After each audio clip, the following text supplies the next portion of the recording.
with the working class citizens over all else. If they don't like it, hit the road.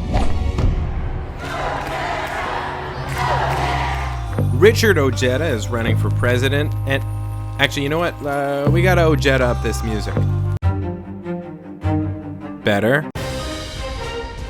Perfect. Richard Ojeda is running for president in 2020. At first glance, he might look like a joke candidate. His political experience consists mainly in serving as state senator since 2016, and he gained major national attention after appearing in Michael Moore's documentary, Fahrenheit 11/9. He even made the trailer. I'm sick and tired of people telling me that America's the greatest country because we can whip your ass. He's also widely known for his kind of over-the-top campaign ads. Tattooed on my back are the names of my brothers that did not come home. They need not darken my doorstep. By Carol Miller. How dare she? I approve this message because I am angry and I'm ready to fight back.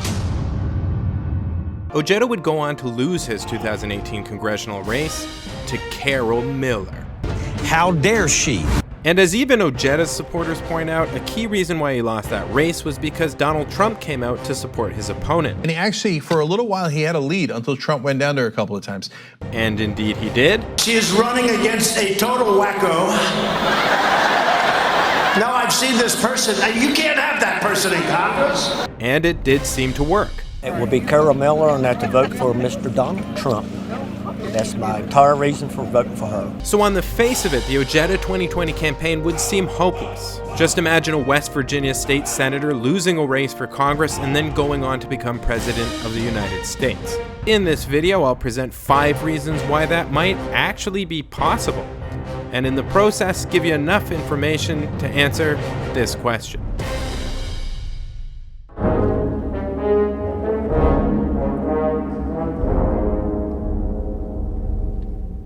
Person is stone cold crazy. If it makes someone stone cold crazy to think that our working class citizens deserve to have a seat at the table, then I'll be stone cold crazy. If that makes me a wacko because I want to fight to make sure that those people have better, then go ahead. I'll be happy to be a stone cold crazy wacko. If you want to know if a candidate stands a chance to win an election, unfortunately, one question you need to ask is, can they raise money? While only time will tell if Ojeda can actually compete with Trump in terms of financing his campaign, there's pretty good evidence that he does have what it takes to bring in money. According to Open Secrets, Ojeda raised $2.2 million in his recent congressional run. That's a significant lead over the $1.6 million raised by Carol Miller. In fact, the lead looks even stronger if you actually break it down. He earned more in PAC contributions, nearly double in large contributions over $200, and more than 10 times the amount in small individual contributions. Of Carol Miller's $1.6 million raised, about a third, $520,000, was self-funding. And unlike most congressional candidates, Ojeda raised most of his money from out-of-state donors, a full 90%. In fact, 4 out of the top 5 zip codes and 5 of the top 5 metropolitan areas contributing to his congressional race were from outside West Virginia. Out-of-state money is often portrayed as nefarious, but I think what Ojeda has shown is that he can raise money and that financial support will come from well beyond his own state. And part of the reason for that is probably the fact that he's entertaining.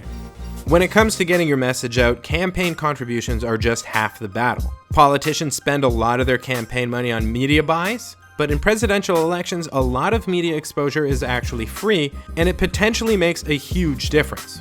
In the last presidential election, Hillary Clinton's campaign outspent Trump by $370 million, $768 million to $398. But in terms of free media, according to MediaQuant, Trump received $5.9 billion to Clinton's $2.8 billion. That's $3.1 billion more for Trump. Factor in Clinton's fundraising advantage, and he's still up on her by $2.7 billion. Now, a Trump supporter might take issue with this and explain that the fake news media was bashing Trump, which hurt rather than helped him.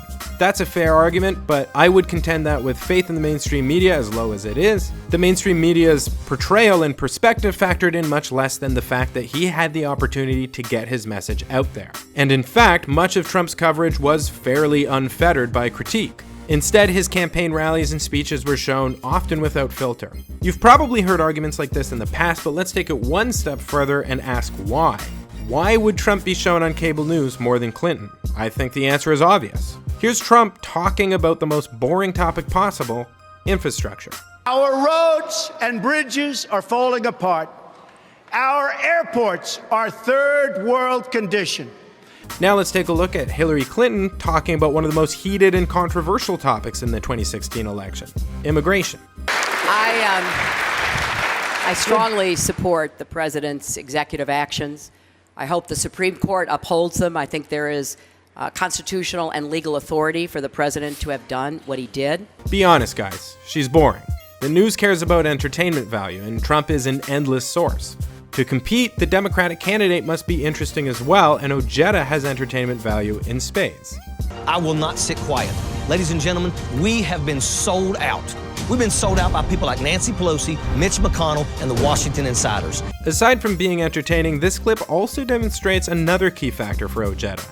He's an outsider. Just like Trump, Ojeda is typically identified as a populist, which is quite demonstrably on the rise in both America and abroad. And just like Trump, he's not afraid to criticize his own party. And it's not just Nancy Pelosi. He also had some words for Hillary Clinton. The Democrats did not offer us a candidate that would stand with the working class citizens, that understood the issues on the ground. In fact, convinced that Clinton would have been a mistake, Ojeda voted for Trump despite supporting Bernie Sanders during the primaries. Being perceived as a Washington outsider and a populist were major strengths for Trump's campaign in 2016. And it's not hard to see why. People hate the elites, people hate the federal government. As an example, Gallup's latest poll on the matter found that 73% of Americans disapprove of the way Congress is doing its job, with just 21% approving. And that's not an unusual number. Back in November of 2013, congressional approval hit a historic low of just 9%. To get a figure over 30%, you have to go all the way back to August of 2009. With Richard Ojeda as a nominee, the Democrats would likely neutralize Trump's current advantage of populism and outsiderism. As the current president and an alleged billionaire, Trump won't look like an outsider compared to a West Virginia state senator earning a salary of just $20,000 per year. And while being a common man will likely give Ojeda a leg up, so will his unusual level of strength. It's not just a gimmick in his campaign ads. Ojeda is truly a fighter. He served 24 years in the military, earning the rank of major. He was deployed in both Afghanistan and Iraq, and as he likes to mention, tattooed on my back are the names of my brothers that did not come home. A strong military record is a huge advantage to tout against President Bone Spurs. As lest we forget, being president also means commander-in-chief. And while Trump has talked a big game about punching people in the face, Like to punch him in the face, I'll tell you. Ojeda's done something a little tougher. He actually took punches in the face. He was sucker punched and beaten while attending a campaign barbecue in Logan County. Some witnesses reported that the assailant used brass knuckles, although the police disputed that. At any rate, Ojeda suffered 8 bone fractures and 3 lacerations on his face. After the attack, he stated, "I have faced the Taliban and I have faced Al-Qaeda. I'm not going to come back here and have fear of people who are not as educated as me. They are not as strong-willed as I am." He would also say, "I'm a fighter and I ain't going to back down. I'd rather fight than eat." Beyond his resilience to physical violence, Ojeda is a strong political fighter. As a state senator in West Virginia, Ojeda introduced several bills to give teachers a pay raise. When these attempts failed, he warned his fellow senators, "If you think teachers across this state are not saying the S word, you are wrong." Indeed, supported by him, the teachers did go on strike for 9 days and in the end got a 5% pay raise for all public employees. His support for the strike made him a working-class hero in much of West Virginia. His current campaign platform also shows how his political strength and populist policy preferences come together. On the front page of his campaign website, Ojeda calls out Congress for corruption. Year after year, congressmen making $175,000 per year suddenly are worth millions of dollars. And when they leave public service, then the cashing in really begins. In response, Ojeda proposes an extremely bold 3-point plan. First, anyone elected to federal public office or appointed to the cabinet must sacrifice any net worth over $1 million to charity. 2, after retiring from public office, their income must be capped at a maximum of $250,000 per year for the rest of their lives. Third, elected officials must have the same healthcare packages as everyday Americans. Trump ran on the idea of draining the swamp. Drain the swamp. But with these policy suggestions, Ojeda has definitively made himself the most aggressive anti-corruption candidate the Democrats will likely see in contention. Even a critic of Ojeda, assuming they're fair, would have to acknowledge that the guy's pretty strong. But they would also probably point out, and I think this is fair, that he's a loser. In fact, he declared his candidacy for president fairly immediately after a very watched election loss. But if we look closely at that congressional loss, I think it's fair to say that Ojeda overcame the odds. Beto O'Rourke has been widely praised and even compared to Lincoln for his near-miss loss against Ted Cruz. In Texas, he had lost by just 2.6%, while Trump had defeated Clinton in the same state with a lead of 9.0 points. That means Beto closed a statewide lead of 6.4 points. If he were able to do that nationwide, he would of course win, and so the argument is that Beto would be a strong candidate. If we are to believe that that argument is reasonable, we should also extend it to the Ojeda congressional race. Sure, it's probably more likely to see larger swings in a congressional district than in a whole state, but the numbers still seem worth examination.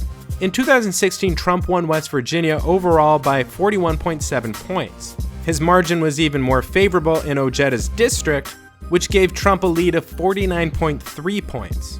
In his race against Carol Miller, Ojeda got 43.6% of the vote to her 56.4%. That's a gap of just 12.8 points, meaning Ojeda closed a lead of 36.5 points in his district.